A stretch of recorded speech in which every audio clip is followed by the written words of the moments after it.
Next up, we have a keynote to discuss developing entrepreneurial talents, the NUS Overseas Colleges program. I'd like to welcome to the stage Professor Wong Poh Kam, a professor from the School of Business and director of the NUS Entrepreneurship Centre.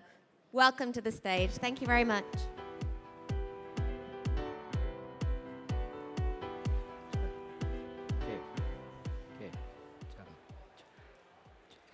Good afternoon, everyone. We all know that a key input to building a vibrant innovation and entrepreneurship ecosystem is a steady and strong supply of entrepreneurial talents. However, entrepreneurial talent isn't just about startup entrepreneurs, critical as they are, but it must also include all the people who provide and play key roles in the entrepreneurship ecosystem. For example, the early employees in a young startup company, the venture investors, the managers of accelerators and incubators, and employees that play significant innovation and new business development role in large existing organizations.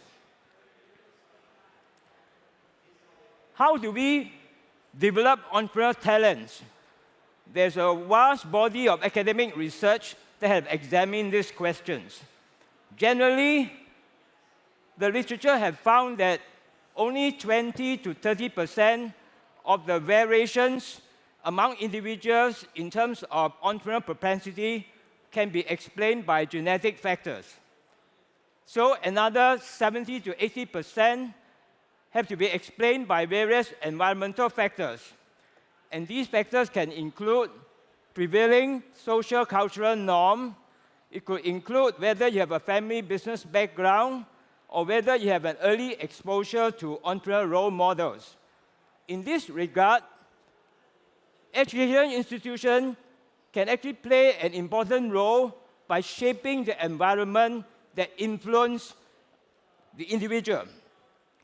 However, for entrepreneurship education to be effective, it needs to have a significant experiential learning component, because the literature has also shown that entrepreneurial mindset can only be developed through effective learning and not just cognitive learning.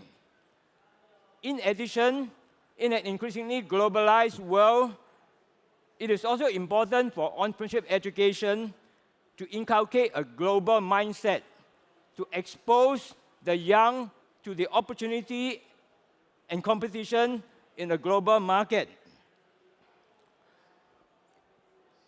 Recognizing the importance of entrepreneurial talent development, as well as the limitation of conventional classroom teaching, NUS, at the turn of the century, has launched a new experimental entrepreneurship education program that we call NUS Overseas Colleges program. The program seeks to combine real-world experiential learning with classroom teaching. It has three key components. First, we send our students to work as full-time paid interns in early-stage tech startup companies around the world in leading entrepreneurial hubs, with mentoring by the startup founders. The internship is typically 1 year, although some are 6 months. Second, we get our students to take entrepreneurship courses at leading universities in each of these hubs. For example, Stanford in Silicon Valley, Tsinghua in Beijing, and Technical University Munich in Munich. The key idea is not just that for them to apply what they learn in the classroom, but also for them to develop friendship and social network with entrepreneurs in these locations. And third, we encourage our students to immerse themselves in the whole entrepreneurship ecosystem by participating in various activities such as hackathons, networking events, writing startup business cases, and so on. I am privileged to have been given the opportunity to design and develop the curriculum for the NOC program right from the start, as well as to establish over the years partnership with leading universities around the world to support the program. In the rest of my talk today, I hope to share with you some concrete empirical evidence from my research on how the NOC program have contributed to the development of entrepreneurial talents in Singapore. First, a big picture of the global reach of the program. Today, the NOC program is in 12 locations around the world, 3 in North America, Silicon Valley, New York City, and Toronto, 4 in Europe, Stockholm, Munich, Lausanne, and Israel, 3 in China, Beijing, Shanghai, Shenzhen, and 3 in Southeast Asia, Singapore, Indonesia, and Vietnam. We have grown the student number over the years, and now we have close to 3,000 alumni from this program, and we are now sending about 300 to 350 students a year. Silicon Valley and Shanghai remain the 2 most popular locations, while engineering, computing, and arts and social sciences are the 3 largest faculty that send students to this program. And our students, in turn, is a wide diversity of tech startups, with IT, digital media accounting for the biggest portion, 40%, but the rest are all spread in all the different types of deep technology sectors. In the second half of last year, I conducted a survey of our alumni, and I'm grateful to have received close to 1,000 responses from our alumni. I believe some of you are in the room today, so thank you. And this is about a response rate of about more than 1/3. As in all surveys, there's some bias in the response, but we have applied the appropriate statistical weightage to ensure that these biases are removed from some of the facts and figures that I will next present to you. The first big picture I want to share with you is that our NOC alumni have pursued multiple career paths and played multiple roles after their graduations. For example, as you can see here, 1/3 of our alumni have indicated that they have been involved in starting and running their own companies. And more than half of these are still currently doing it. Interestingly, 60% of them say they are working in established organizations or have worked in them, and another 50% have said that they are working not in large organizations, but young startup companies. Now, these numbers don't add up to 100 because our alumni engage in these in multiple roles at different times. And this is illustrated by a simple diagram here that shows the dynamic nature of our career. In other words, NOC alumni, and indeed this illustrates the tendency in the new economy now that most alumni, most young graduates do not pursue the same thing for a long time. They switch roles. So for example, out of the startup, out of the 53% that have been involved as an employee in young startup, more than half are no longer doing it. And what do? Well, 1/5 of them became entrepreneurs. And another half of them joined existing organizations, but playing significant innovation and entrepreneurship and what we call new business development role. Likewise, we also found alumni who initially joined large companies, but later left to start companies. Now, if we take another slice of the data, this gives you a picture that actually the majority of the NOC alumni are playing significant roles in the innovation and entrepreneurship ecosystem. If you look at the last column, it tells you that 17% of them now are running their own startups. Another 24% of them are employees in young startup companies. Close to another 20% are working in other parts of the ecosystem, for example, working for venture capital firm and working at incubator accelerators.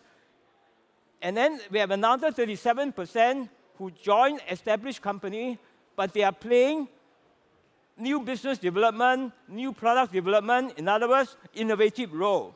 So overall, 3/4 of our alumni are currently involved in the innovation and entrepreneurship ecosystem. And again, the numbers don't add up because some of them play multiple roles. We have people who are working in large organizations, but starting a company on the side part-time. If you look at the first column, you will find that 9 out of 10 of our alumni have at some point in their career been involved in the innovation and entrepreneurship ecosystem. That is a very high number. If we zoom in now on those who have founded companies, what this chart shows is that the male alumni are much more likely to have started a company than the female, and also that graduates from different faculties are all actively involved in starting business, although the propensity is highest among computing, business, and engineering. The next chart tells you, interestingly, that the propensity to start company is highest not immediately upon graduation, but 5 to 10 years after they graduate. I find this finding particularly gratifying because when I first started the program, I told the NUS president at that time not to evaluate us on how many startups are founded by our alumni immediately upon their graduation, but rather to be more patient and wait, hopefully 5, 10 years, when the alumni have worked and built up the experience, build up the network capital, maybe have some saving, and then they will come out and start company. It's also interesting to note that 1 out of 10 of alumni are now working overseas, and also to note that among those who have started a company, 15% of them have actually started overseas, a higher propensity than the normal alum. And they are also more likely to be involved in working not for big company, but for young startup company overseas as well. Overall, our NOC alumni have reported very high satisfaction and very significant impact of the NOC program on both their entrepreneurial as well as their entrepreneurial capacity and as well as their motivation. So this suggests that the program really had a significant impact on our graduates. Now, based on the survey and based on ongoing online tracking, we have been able to identify a total of 556 of our NOC alumni who have founded a total of 665 startups, of which more than half are still alive, and of which about 85% are located in Singapore. Let me emphasize that this is definitely an underestimate because there are many more startups that we probably have not been able to track. And so I also make out a call to our alumni that if you have a startup and you have not reported to us, do let us know. I want to put this number in context. As this chart shows, our NOC alumni are about 10 times more likely to be starting up their own company within 6 months of their graduation compared to a normal NUS graduate. The next slide also shows that the NOC alumni have contributed disproportionately to the Singapore startup ecosystem. For example, you look at the first rows, NOC alumni constitute only about 1% of the entire pool of local university graduates of Singaporean and PR. However, we know that many Singaporeans go overseas to study and come back, and many foreigners who never studied in Singapore come to Singapore to work. So if you look at the pool of all young university graduates over the last 5 years, NOC constitute much less than 1%. However, if you look at the data we've been able to find on tech startups that have been founded by NOC alumni versus all tech startups, the percentage is 6%, much higher than its share in the pool of young graduates. And if you look at the number of startups that have raised significant external funding, typically above at least 100,000, the percentage has risen to almost 9%. If you look at the so-called scale-ups, that is startups that have grown much bigger and have at least 10 million US dollar investment, the percentage is about 5%. And if you look at the total funding received by startup in Singapore, NOC founded company accounted for 3% of them. However, if you remove a number of very big transactions like Grab and Lazada, which are founded by foreigners, the percentage share by NOC startup has risen to more than 10%. I hope this gives you a sense that NOC alumni has contributed disproportionately to startup in the ecosystem of Singapore. These are some of the examples NOC scaled up that you may be familiar with, as well as some of the notable exits that had made our NOC alumni who founded this company millionaires. However, I want to emphasize that, as I mentioned before, our contribution must not be measured in terms of startup entrepreneur alone. An increasing number of our alumni are playing important role, entrepreneurial role, among some of the most exciting tech company in Singapore and around the world. You see here, for example, they are playing key role in Gojek, in Xiaomi, in Facebook, in Tencent, in Grab, and in Shopee. I also want to highlight that an increasing number of alumni are not starting company in Singapore, so they are not counted in the statistic I mentioned in the earlier table. But they start their company overseas and have been quite successful. Here are 3 examples, one in China, one in Silicon Valley, and one in Sweden. Last but not least, I want to highlight that our NOC alumni are not just starting tech company alone, they are also trying to make a sort of social impact by starting tech company that has a social mission. And here are some examples of them. I hope in this very brief talk, I have convinced you that NOC is an immersive, experiential learning-based entrepreneurship education program that works. And I guess the best way to summarize the experience of this is a common quote from many of our alumni, and that is that it is a transformative experience. I want to end my talk with this brief quote from Jack Ma, which really resonates with what we are trying to do in the NOC program in NUS. What he says is, in a big company, it's good to learn processes, but you are part of a big machine. But when you go to a small company, a young startup, you learn the passion, you learn the dreams, and you learn how to do a lot of things at one time. Thank you very much.